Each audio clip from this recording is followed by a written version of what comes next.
যদি আমাদের কোনো বক্তব্যে আওয়ামী লীগ মনে করে যে না তারা সন্তুষ্ট না বা তার কাউন্টার কিছু তারা বলতে পারে, কিন্তু এর অর্থ না তারা আমাদের মিটিংকে ভেঙে দেবে, এর অর্থ না তারা হামলা করবে, এর অর্থ না যে প্রশাসন দিয়ে গুলি করে মানুষ হত্যা করবে।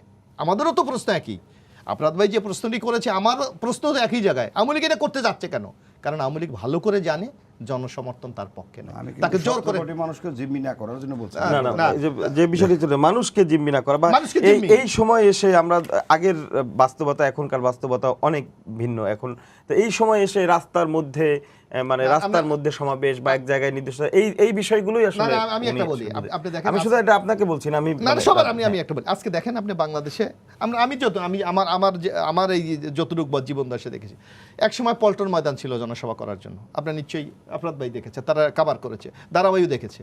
একসময় মানিক মে এভিনিউর মতো জায়গা তখন ডিভাইডার ছিল না, ওখানে কিন্তু রাজনৈতিক দলগুলির জনসভা হতো, কিন্তু আওয়ামী লীগ ক্ষমতায় আসার পর তো সব বন্ধ। মানুষ কোথায় জনসভা, তার মতামতটা প্রকাশ করবে কোথায়?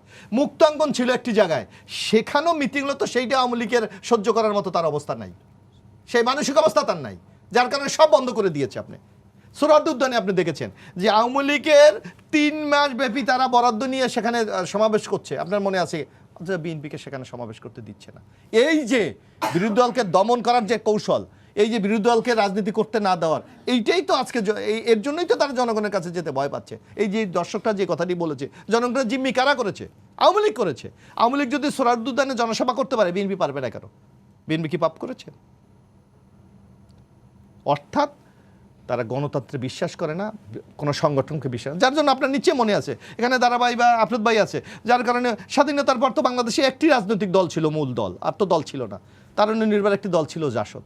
তখনও কিন্তু তারা এই সকল দলকে বন্ধ করে একদলীয় বাকশাল কায়েম করেছিল, কারণ তাদের চিন্তা চেতনা মননে একটাই, এক দেশ এক দল বাকশাল, এর বাইরে তো যাওয়ার মতো মানসিকতা তাদের নাই। যার কারণে এখনও দেখবেন এই যে এখন একটা জেলা পরিষদ নির্বাচন হচ্ছে আপনার বাংলাদেশে, বাংলাদেশে 39টি রাজনৈতিক দল, আওয়ামী লীগ ছাড়া কেউ নির্বাচনে অংশগ্রহণ করছে না, কারণ জনগণ জানে, ভোটাররা জানে, রাজনৈতিক শক্তিটা জানে এখানে ভোট হবে না, রেজাল্ট পূর্ব নির্ধারিত, কোনো প্রার্থী যদি জয়যুক্ত হয় তাকেও বিজয়ী ঘোষণা করা হবে না। এইটাই তো আওয়ামী লীগের চরিত্র। আপনি 73-এর নির্বাচন দেখেন, এখানে আপনার ভাই আছে, আমি জানি না আপনার ভাই এইখানে তো স্থানীয় পর্যায়ে আপনাদের তো অনেক জনপ্রতিনিধি আছে যারা আসলে কোথায় আছে একটা সময় এই যে স্থানীয় পর্যায়ে আমি বলছি, এখানে কিন্তু সরাসরি ধানের শীষ নিয়ে না আসলেও আপনি জানেন যে অনেক জায়গায় কিন্তু বিএনপির প্রতিনিধিরা তারা নির্বাচন করছেন, তারা সংখ্যাটা নিহাত কম না। না আমি একটা কথা, বাংলাদেশে প্রায় 4572টা কয়টা ইউনিয়ন পরিষদ আছে, এখন সেখানে যদি বিভিন্ন কারণে লোকাল ইকুয়েশন অন্য মিলে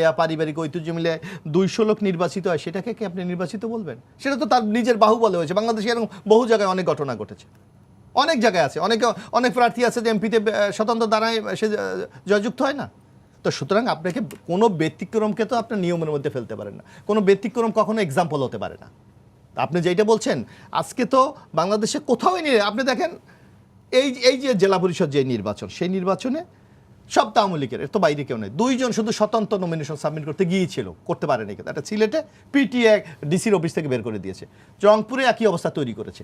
তো 2 জন লোক নমিনেশন সাবমিট করবে স্বতন্ত্র, আর এখানে তো মেম্বার চেয়ারম্যান তারা ভোটার, সব আওয়ামী লীগের, পিটানো নির্বাচন, মানে রাত্রের ভোটে নির্বাচিত মেম্বার চেয়ারম্যান, তো ভোট তো আওয়ামী লীগ পাবে, তাইলে ওই 2 জনকে আপনি নমিনেশন সাবমিট করতে কেন দেয়নি? ভয়, ওই যে নিজেদের দলের লোকও তাদেরকে না দিতে পারে, তাদের কর্মকাণ্ড এখন এই পর্যায়ে গিয়ে দাঁড়িয়েছে। আওয়ামী লীগের ভোট আওয়ামী লীগ পাবে কিনা এইটা নিয়েও এখন সন্দেহ আছে।